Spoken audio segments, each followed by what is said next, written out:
Você já ouviu falar na palavra apostasia? Talvez essa palavra soe estranho para alguns, mas ela é uma das mais perigosas profecias dos fins dos tempos. Estamos vivendo dias em que muitos estão abandonando a fé verdadeira e o pior, estão achando isso normal. A palavra apostasia vem do grego apostasia, que significa afastamento, revolta ou abandono. Mas não é um abandono qualquer, é o abandono da verdade do Evangelho, da santidade, da obediência à palavra de Deus. Em 2 Tessalonicenses 2, no versículo 3, Paulo escreve: ninguém de maneira alguma vos engane, porque não será assim sem que antes venha a apostasia e se manifeste o homem do pecado, o filho da perdição. Ou seja, antes do anticristo se revelar, o mundo veria uma grande apostasia, um abandono em massa da fé genuína. E você quer saber a verdade? Isso já está acontecendo. Pessoas que antes amavam a presença de Deus, agora preferem os prazeres e a vaidade. Igrejas que antes pregavam o arrependimento, agora só falam de prosperidade e sucesso pessoal. Apostasia não é apenas sair da igreja, é continuar na igreja, mas da vaidade e longe da verdade. É adorar a Deus com os lábios, mas o coração distante dele. A Bíblia também profetiza que nos últimos dias surgiriam homens amantes de si mesmo, amantes dos prazeres, em vez de amantes de Deus. Estamos vivendo uma geração que valoriza mais o prazer do que a santidade, valoriza mais os desejos da carne do que a direção do Espírito. E muitos, mesmo conhecendo a verdade, se desviaram para seguir doutrinas convenientes que não confrontam, que não exigem cruz, isso é apostasia. Jesus pregou sobre isso. Ele disse que nos últimos tempos o amor de muitos se esfriaria. O esfriamento espiritual é um sinal claro de apostasia. Igrejas cheias, mas corações vazios. Palcos iluminados, mas poucas presença de Deus. É um cristianismo superficial que fala de bênçãos, mas não dá arrependimento. Fala de vitória, mas não de renúncia. Um evangelho sem Cristo. Um evangelho sem renúncia e sem cruz. Jesus foi bem claro em suas palavras quando falou aos religiosos hipócritas do seu tempo. Em Mateus 23, versículo 27, ele disse: ai de vós, escribas e fariseus, hipócritas, porque sois semelhantes a sepulcros caiados, que por fora parecem formosos, mas por dentro estão cheios de ossos de mortos e de toda imundícia. Essas palavras atravessaram os séculos e hoje se encaixam perfeitamente em muitos dos que se dizem crente, mas vivem na aparência.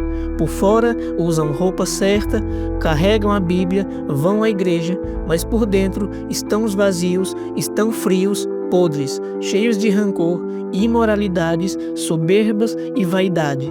São pessoas que apresentam uma aparência de santidade, mas negam o poder da transformação. Falam de Deus com a boca, mas o negam com as atitudes. O Evangelho não é só aparência, é mudança de vida, é arrependimento e santidade. Chegou a hora de rasgar as vestes do exterior e deixar Deus transformar o interior, porque Deus não vê como o homem vê, Ele sonda o coração. E talvez você tenha se perguntado, por que tantos escândalos nas igrejas? Por que tantos pastores e líderes caindo? Por que tanta hipocrisia sendo exposta? A resposta está na Bíblia Sagrada. Em 1 Pedro 4, no versículo 17, diz: porque já é tempo que comece o julgamento pela casa de Deus. E Jesus também disse que nos últimos tempos muitos seriam enganados. Eles estariam dentro das igrejas, mas vivendo uma fé falsa voltada para si mesmo. Não se escandalize ao ver esses acontecimentos. Eles são o cumprimento da palavra.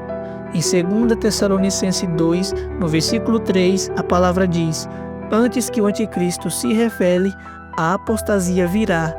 E é isso que estamos vendo. Líderes se desviando, escândalos públicos, igrejas perdendo o temor a Deus. Mas entenda, isso não é motivo para abandonar sua fé. Ao contrário, é motivo para se firmar ainda mais na verdade, em Jesus e na palavra viva. que o nosso alvo seja o Senhor Jesus e não as pessoas que estão caindo ao nosso redor, porque a igreja verdadeira continua de pé.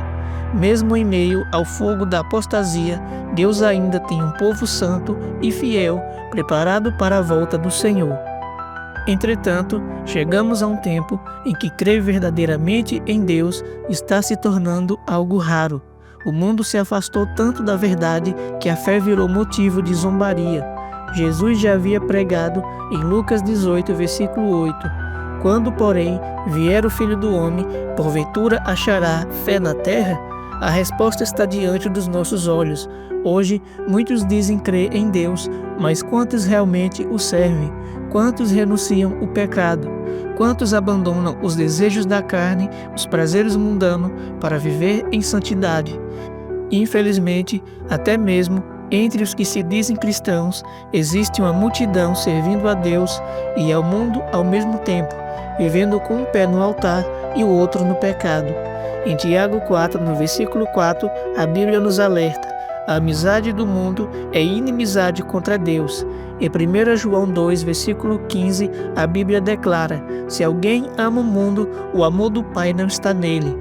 Esses são dias comuns, são dias em que a fé está sendo provada, onde poucos permanecerão firmes e menos ainda estarão verdadeiramente prontos para o retorno de Cristo.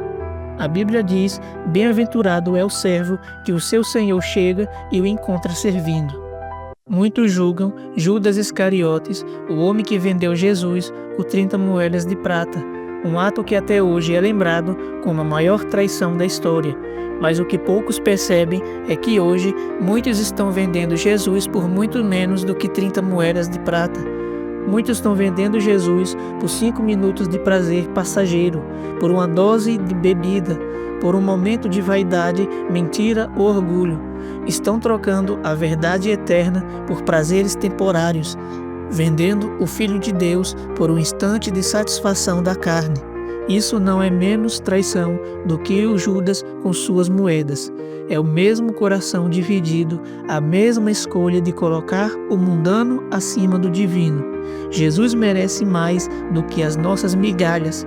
Ele merece nosso coração inteiro, sem reservas, sem trocas, sem estar dividido. Não venda Jesus por nada nesse mundo e não divida seu coração com Deus e o mundo.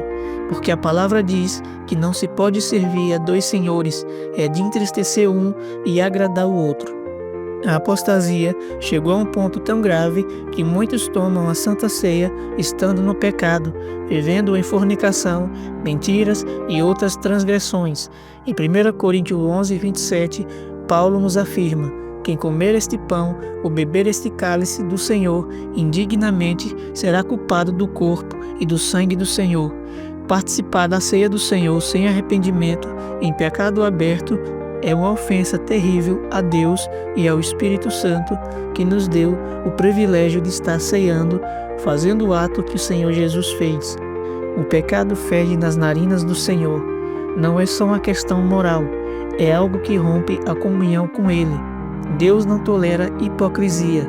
Ele quer um povo santo, separado, que se aproxime com reverência e com coração puro.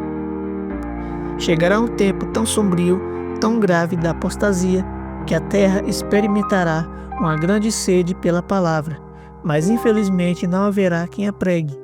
Os verdadeiros pregadores serão perseguidos, calados ou mortos.